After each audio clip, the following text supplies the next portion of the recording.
Magandang araw. Pag-uusapan natin ang ilang mainit-init na usapin at posibleng galawan sa PBA. Una, hindi na bago sa mga PBA fans ang pangalan ni Terrence Jones. Matatandaang naglaro na siya noon sa TNT at sa kanyang pagdating, hindi siya nag-aksaya ng oras. Agad niyang nadala ang koponan sa finals na nagpapakita ng kalidad at galing na dala niya bilang import. Malaking factor rin na galing siya sa NBA, kaya naman hindi nakakapagtaka kung bakit mataas ang interes sa kanya ng Ginebra. Siya ay versatile player. Kayang-kaya niyang makipagsabayan sa loob at labas ng paint. Marunong siya maglaro bilang stretch big man, pero kaya rin niyang umatake sa loob gamit ang lakas at bilis. May shooting din siya mula sa perimeter, na isa sa mga bagay na hinahanap ng Ginebra para bumagay sa sistema nila. Sa edad, wala pang issue kay Terrence Jones. Physically capable pa siya at mukhang nasa kondisyon pa rin para makipagsabayan sa bilis ng laro sa PBA. Kaya kung sakaling kunin siya ng Ginebra, siguradong malaking tulong ito sa opensa at depensa ng koponan. Bukod pa sa kanyang on-court skills, may leadership at karanasan din si Jones na malaking bagay para sa mga bata pang players ng Ginebra. Pwedeng maging mentor siya habang nagbibigay rin ng quality minutes sa game. Di lang siya scorer, kaya rin niyang mag-facilitate ng plays kung kinakailangan. Maraming fans ng Ginebra ang excited sa posibilidad na mapasa kamay nila si Terrence Jones. Lalo na at nakikita ng team na kailangan na nilang mag-prepare para sa future. At kung tutuusin, kung gusto nilang magpatuloy sa pagiging contender, kailangan nilang mag-invest sa mga high-caliber imports tulad ni Jones. Samantala, may isa ring local player na nasa radar ngayon ng Ginebra, si Gio Ambohot ng Converge. Isa siya sa mga promising big men sa liga na nakikita ng Ginebra na pwedeng makadagdag sa kanilang frontcourt depth. Maganda ang ipinapakita ni Ambohot sa Converge. May taas siya, may mobility, at marunong sa positioning. Hindi siya flashy, pero very effective sa kung ano ang role na binibigay sa kanya. Kaya naman napansin siya ng coaching staff ng Ginebra. Kilala rin si Ambohot sa kanyang defensive presence. Marunong siya magbantay ng import at di basta-basta nagpapatalo sa rebound. Sa sistema ng Ginebra na may halong finesse at physicality, babagay talaga siya kung sakaling makuha. Isa pa sa mga dahilan kung bakit gusto siya ng Ginebra ay dahil pwedeng-pwede siyang i-develop pa. Bata pa siya, mataas pa ang ceiling niya. At kung mabibigyan siya ng tamang guidance at playing time, baka mas lalo pa siyang umangat. Hindi lang depensa ang kayang ibigay ni Ambohot. May mga pagkakataon din na nagpapakita siya ng offensive flashes, mga hook shot, spot-up jumper, at minsan pa nga ay 3-point attempts. Kaya kung mahasa pa siya, magiging malaking asset siya para sa kahit anong team. Ngayon naman, pag-usapan natin ang isang player na kahit may edad na, ay nananatiling relevant, si Calvin Abueva. May mga rumors na kinakausap o kinoconsider ng San Miguel Beermen si Abueva mula sa Northport. At may dahilan kung bakit. Kilala si Calvin Abueva sa kanyang energy, hustle at pagiging all-around player. Kahit saan siya ilagay ng coach, may ambag siya, rebounds, assists, points, depensa, at higit sa lahat, intensity. Kaya kahit may edad na siya, hindi pa rin nawawala ang interest ng mga teams sa kanya. San Miguel, bilang isa sa mga powerhouse teams, ay mukhang interesado sa isang player na tulad ni Abueva na may championship experience at winning mentality. Alam nilang sa playoffs, malaking bagay ang veteran presence at physicality na hatid ni Calvin. Bukod pa doon, si Abueva ay hindi lang basta role player. Kayaan niyang mag-step up at magdala ng team kapag kinakailangan. Kaya kung mapunta siya sa SMB, siguradong magiging mas malalim at mas mahirap talunin ang kanilang lineup. Kung tutuusin, kahit marami ng pinagdaanan si Calvin sa kanyang career, nananatili siyang isa sa mga pinaka-effective na players sa PBA. Hindi siya nawawala sa stats sheet at laging may impact sa laro. Kaya ganun na lang kalaki ang respeto sa kanya ng mga fans at coaches. Hindi rin maikakaila na kahit sa edad niya, kondisyon pa rin ang katawan ni Abueva. Nakakapaglaro pa siya ng heavy minutes at minsan pa nga ay parang mas energetic pa siya kaysa sa mga batang kasabayan niya sa court. Ang San Miguel ay kilala sa pagkakaroon ng malalim na bench. Pero kung makuha nila si Calvin, mas lalawak pa ang rotation nila. At higit sa lahat, madaragdagan sila ng isang player na may puso at tapang sa laban, na sakto sa kultura ng SMB. Sa lahat ng ito, malinaw na ang mga teams ngayon sa PBA ay naghahanda na hindi lang para sa susunod na conference kundi para sa long-term success nila. Sa pagtingin sa mga tulad ni Terrence Jones, Gio Ambohot at Calvin Abueva, malinaw na ang hinahanap nila ay kombinasyon ng experience, skill at potensyal. Ang Ginebra at San Miguel ay hindi basta-basta kukuha ng player. Tinitignan nila kung swak ba ito sa sistema, sa culture ng team, at kung kaya bang makipagsabayan sa mga big games. Kaya kung sino man sa tatlong ito ang makuha nila, siguradong pinag-isipan ito ng mabuti. Si Terrence Jones ay isang import na may proven track record, si Gio Ambohot ay young big man na may potensyal, at si Calvin Abueva ay veteran warrior na may matinding impact sa laro. Bawat isa ay may unique na bagay na pwedeng ibigay sa team na makukuha nila. Sa mata ng mga fans, exciting itong mga developments na ito. Dahil bukod sa palakas ng palakas ang mga team, mas nagiging interesting din ang mga laban sa PBA. Kung matuloy man ang mga paglipat na ito, tiyak na may malaking pagbabago sa dynamics ng liga. Ang mga galawang ganito ay nagpapakita kung gaano ka-competitive ang PBA ngayon. Wala ng team na nagre-rely lang sa isang superstar. Kailangan balance at kailangan ng tamang kombinasyon ng veterans at promising talents.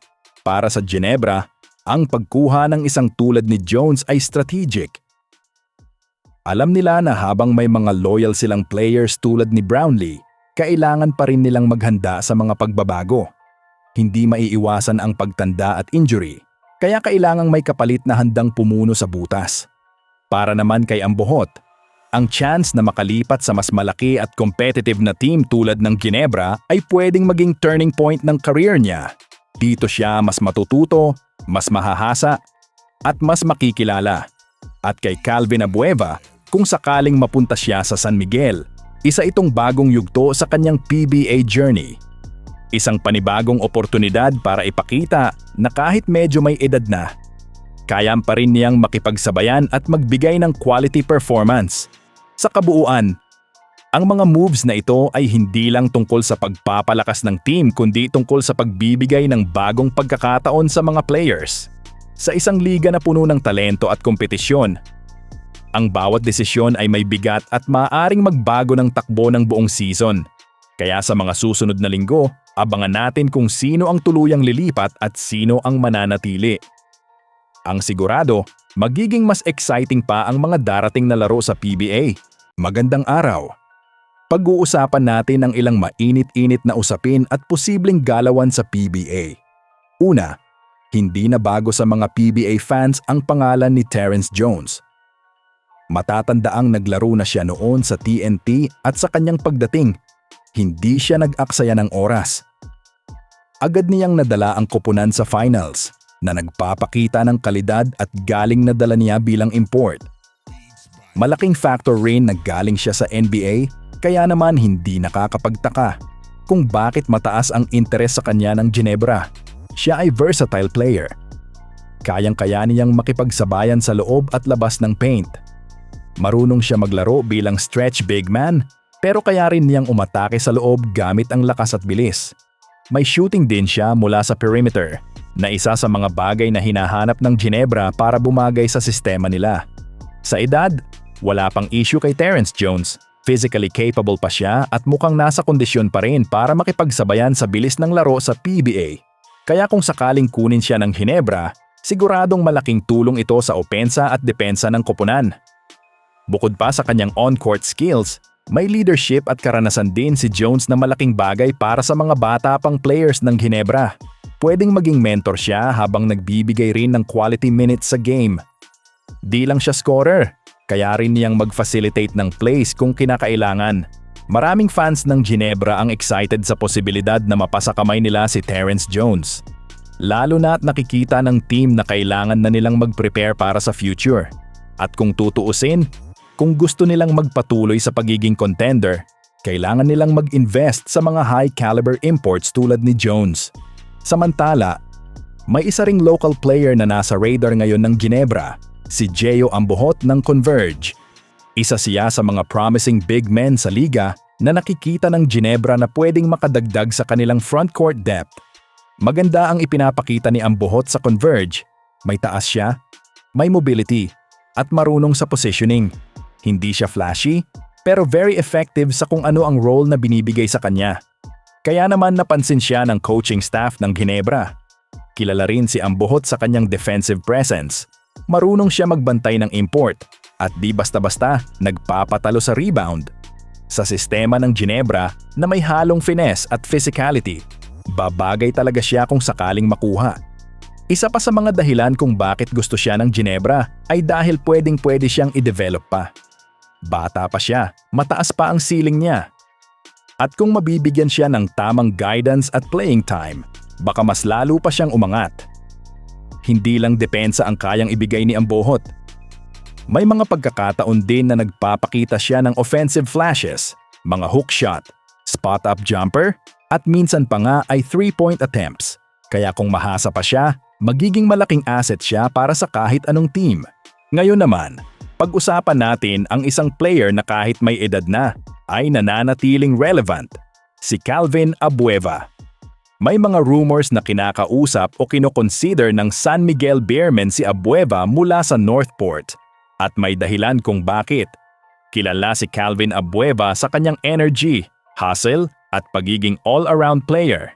Kahit saan siya ilagay ng coach, may ambag siya, rebounds, assists, points, depensa, at higit sa lahat, intensity. Kaya kahit may edad na siya, hindi pa rin nawawala ang interest ng mga teams sa kanya. San Miguel, bilang isa sa mga powerhouse teams, ay mukhang interesado sa isang player na tulad ni Abueva na may championship experience at winning mentality. Alam nilang sa playoffs, malaking bagay ang veteran presence at physicality na hatid ni Calvin. Bukod pa doon, si Abueva ay hindi lang basta role player. Kayaan niyang mag-step up at magdala ng team kapag kinakailangan. Kaya kung mapunta siya sa SMB, siguradong magiging mas malalim at mas mahirap talunin ang kanilang lineup. Kung tutuusin, kahit marami ng pinagdaanan si Calvin sa kanyang career, nananatili siyang isa sa mga pinaka-effective na players sa PBA. Hindi siya nawawala sa stats sheet at laging may impact sa laro. Kaya ganun na lang kalaki ang respeto sa kanya ng mga fans at coaches. Hindi rin maikakaila na kahit sa edad niya, kondisyon pa rin ang katawan ni Abueva. Nakakapaglaro pa siya ng heavy minutes at minsan pa nga ay parang mas energetic pa siya kaysa sa mga batang kasabayan niya sa court.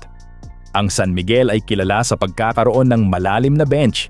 Pero kung makuha nila si Calvin, mas lalawak pa ang rotation nila. At higit sa lahat, madaragdagan sila ng isang player na may puso at tapang sa laban, na sakto sa kultura ng SMB. Sa lahat ng ito, malinaw na ang mga teams ngayon sa PBA ay naghahanda na hindi lang para sa susunod na conference kundi para sa long-term success nila. Sa pagtingin sa mga tulad ni na Terrence Jones, Gio Ambohot at Calvin Abueva, malinaw na ang hinahanap nila ay kombinasyon ng experience, skill at potensyal. Ang Ginebra at San Miguel ay hindi basta-basta kukuha ng player. Tinitignan nila kung swak ba ito sa sistema, sa culture ng team, at kung kaya bang makipagsabayan sa mga big games. Kaya kung sino man sa tatlong ito ang makuha nila, siguradong pinag-isipan ito ng mabuti. Si Terrence Jones ay isang import na may proven track record, si Gio Ambohot ay young big man na may potensyal, at si Calvin Abueva ay veteran warrior na may matinding impact sa laro. Bawat isa ay may unique na bagay na pwedeng ibigay sa team na makukuha nila. Sa mata ng mga fans, exciting itong mga developments na ito. Dahil bukod sa palakas ng palakas ang mga team, mas nagiging interesting din ang mga laban sa PBA. Kung matuloy man ang mga paglipat na ito, tiyak na may malaking pagbabago sa dynamics ng liga. Ang mga galawang ganito ay nagpapakita kung gaano ka-competitive ang PBA ngayon. Wala ng team na nagre-rely lang sa isang superstar. Kailangan balance at kailangan ng tamang kombinasyon ng veterans at promising talents. Para sa Ginebra, ang pagkuha ng isang tulad ni Jones ay strategic. Alam nila na habang may mga loyal silang players tulad ni Brownlee, kailangan pa rin nilang maghanda sa mga pagbabago. Hindi maiiwasan ang pagtanda at injury, kaya kailangang may kapalit na handang pumuno sa butas.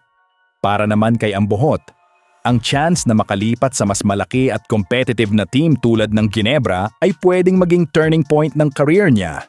Dito siya mas matututo, mas mahahasa, at mas makikilala. At kay Calvin Abueva, kung sakaling mapunta siya sa San Miguel, isa itong bagong yugto sa kanyang PBA journey. Isang panibagong oportunidad para ipakita na kahit medyo may edad na, kaya pa rin niyang makipagsabayan at magbigay ng quality performance. Sa kabuuan, ang mga moves na ito ay hindi lang tungkol sa pagpapalakas ng team kundi tungkol sa pagbibigay ng bagong pagkakataon sa mga players. Sa isang liga na puno ng talento at kompetisyon, ang bawat desisyon ay may bigat at maaaring magbago ng takbo ng buong season.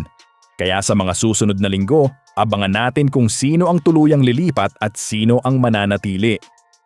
Ang sigurado, magiging mas exciting pa ang mga darating na laro sa PBA.